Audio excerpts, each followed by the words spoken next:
আপনার সঙ্গে আমার সম্পর্ক যদি কূটনৈতিক হয় তাহলে ধরে নেবেন আমাদের সম্পর্কটা শত্রুতার নয়, আবার বন্ধুত্বেরও নয়। আপনার আমার সম্পর্ক হবে কৌশলের ও স্বার্থের। রাজনীতি দাবা খেলাতেও এমনটি ঘটে, সেটা হোক দেশে কিংবা বিদেশে। সিরিয়ার ক্ষমতা পরিবর্তনের পর এক অদ্ভুত খেলা চলছে। দেশটির সাবেক প্রেসিডেন্ট বাশার আল আসাদের পতনের পর দামেস্কে নতুন শাসক আহমেদ আল শারা। তিনি যে চালগুলো চালছেন তা অনেক অভিজ্ঞ ভূরাজনৈতিক বিশেষজ্ঞকেও চমকে দিচ্ছে। ওদিকে ভ্লাদিমির পুতিনের চালগুলো সম্পর্কে আপনি কম বেশি জানেনই। এই গল্পে পুতিন কেন গুরুত্বপূর্ণ সেটাও বলছি। দ্য ওয়েব ওয়ার্ল্ডের প্রিয় দর্শক, আন্তর্জাতিক কূটনীতি নিয়ে আপনার জানা শোনা আমাদেরকে কমেন্টের মাধ্যমে জানান। যেটা বলছিলাম, সিরিয়ায় রাশিয়া দুটি কৌশলগত ঘাঁটি রয়েছে, তার্তুস নৌ ঘাঁটি এবং হেমেমিম বিমান ঘাঁটি। বাশার আল আসাদ সরকারের ক্ষমতা ধরে রাখতে রাশিয়া তাকে সামরিক সহায়তা দিয়েছিল।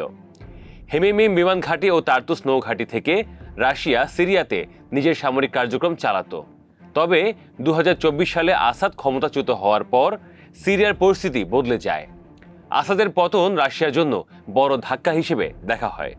তো হয়েছে কি, সিরিয়ায় রাশিয়ার দুটি সামরিক ঘাঁটির ভবিষ্যৎ নিয়ে মস্কোর সঙ্গে একটি সমঝোতায় পৌঁছেছে আহমেদ আল শারার সরকার। নতুন সমঝোতা অনুযায়ী সিরিয়ার হেমেমিম বিমান ঘাঁটি এবং তার্তুস নৌঘাঁটি থেকে যৌথ প্রশিক্ষণ ও সক্ষমতা বাড়ানোর কেন্দ্র হিসেবে ব্যবহার করা হবে। খেয়াল রাখবেন দর্শক, ভূমধ্যসাগরে রাশিয়ার সামরিক ও ভূ রাজনৈতিক শক্তির প্রদর্শনের জন্য ওই দুই সামরিক ঘাঁটির বিকল্প মস্কোর কাছে আপাতত নেই। এক্ষেত্রে নতুন সিরীয় সরকারের সাথে রাশিয়ার সমঝোতা ক্ষমতা পুনরুদ্ধার করার চাইতে বরং নিজের সর্বনিম্ন উপস্থিতি এবং স্বার্থ টিকিয়ে রাখার চেষ্টা হিসেবে দেখা ভালো।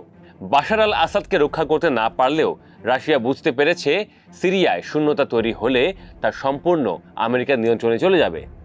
অন্যদিকে নতুন সিরিয়ার সরকারও বুঝতে পেরেছে রাশিয়াকে একবারে ঝেঁটিয়ে বিদায় দিলে নতুন কূটনৈতিক ও সামরিক ঝুঁকি তৈরি হতে পারে। দর্শক, আহমেদ আল শারা ভীষণ শিয়ানা এবং কৌশলী এক বিদ্রোহী নেতা থেকে তিনি এখন একজন পুরোদস্তুর বাস্তববাদী রাষ্ট্রনায়ক হবার পথে। তার প্রধান উদ্দেশ্য হলো আন্তর্জাতিক পলিটিক্সে একক কোনো সুপার পাওয়ারের উপর নির্ভর না করে রাশিয়া, আমেরিকা, তুরস্ক এবং আরব দেশগুলোর মাঝে একটি ভারসাম্য তৈরি করা। তাছাড়া যুদ্ধবিধ্বস্ত সিরিয়ার অর্থনৈতিক পুনর্গঠনের জন্য তার আন্তর্জাতিক বিনিয়োগ এবং কূটনৈতিক স্থিতিশীলতা দরকার। রাশিয়াকে সঙ্গে রাখলে অভ্যন্তরীণভাবে অনেক সশস্ত্র পক্ষকে নিয়ন্ত্রণে সুবিধাজনক অবস্থান তৈরি হয়। ওদিকে ট্রাম্পের সঙ্গেও খাতির রেখেছেন শারা খুব ভালো করে জানেন যে ডোনাল্ড ট্রাম্পের নীতি মূলত ডিল মেকিং বা লেনদেন ভিত্তিক।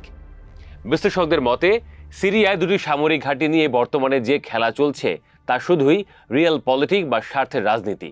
রাশিয়া মধ্যপ্রাচ্যে তাদের একমাত্র স্থায়ী নৌঘাঁটি বাঁচাতে আসাদের পুরনো শত্রু আল শারার সঙ্গে হাত মেলাতে দ্বিধা করেনি। আহমেদ আল শারা রাশিয়াকে পুরোপুরি তাড়িয়ে না দিয়ে তাদের নিজেদের বার্গেনিং চিফ বা আলোচনার শক্তি হিসেবে ব্যবহার করছেন।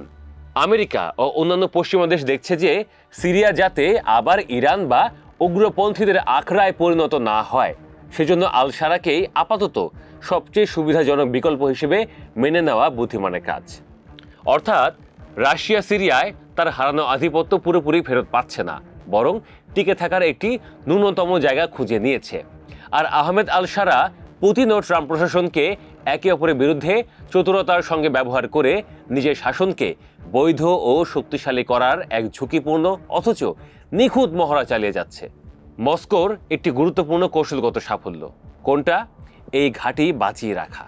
কারণ রাশিয়া আসাদকে বাঁচাতে পারেনি, কিন্তু আসাদকে হারিয়ে সিরিয়াকেও পুরোপুরি হারাতে চায় না। সেই কারণে মস্কো এখন পুরনো সম্পর্ককে নতুন সরকারের সঙ্গে মানিয়ে নিচ্ছে। তবে এটিকে রাশিয়ার পুনরুত্থান বলা কঠিন, কারণ আগের ব্যবস্থায় রাশিয়া ছিল সিরিয়ার প্রধান নিরাপত্তার পৃষ্ঠপোষক। নতুন ব্যবস্থায় সিরিয়ার সার্বভৌম কর্তৃত্ব সামনে চলে এসেছে। এমনকি তার্তুসে রাশিয়ার বাণিজ্যিক ও লজিস্টিক আকাঙ্ক্ষার ক্ষেত্রেও দামেস্ক বলছে পরিচালনার কর্তৃত্ব সিরিয়ার হাতেই থাকবে। বিশ্লেষকদের মতে শারাকে বোঝার সবচেয়ে সহজ উপায় হলো তাকে রাশিয়াপন্থীও বলা যাবে না, আমেরিকাপন্থীও বলা যাবে না। তিনি আসলে সিরিয়াপন্থী, যিনি নিজের ক্ষমতা ও রাষ্ট্রের সার্বভৌমত্বকে কেন্দ্র করে বহুমুখী ভারসাম্য তৈরি করছেন বা করার চেষ্টা করছেন। শারার সবচেয়ে বড় সমস্যা হলো তিনি এমন একটি দেশ পেয়েছেন যার অবকাঠামো ধ্বংসপ্রাপ্ত, অর্থনীতি দুর্বল, সামরিক প্রতিষ্ঠান ভাঙা এবং বিদেশি শক্তির উপস্থিতি রয়েছে। তার দরকার তিনটি জিনিস: নিরাপত্তা, অর্থ, আন্তর্জাতিক বৈধতা।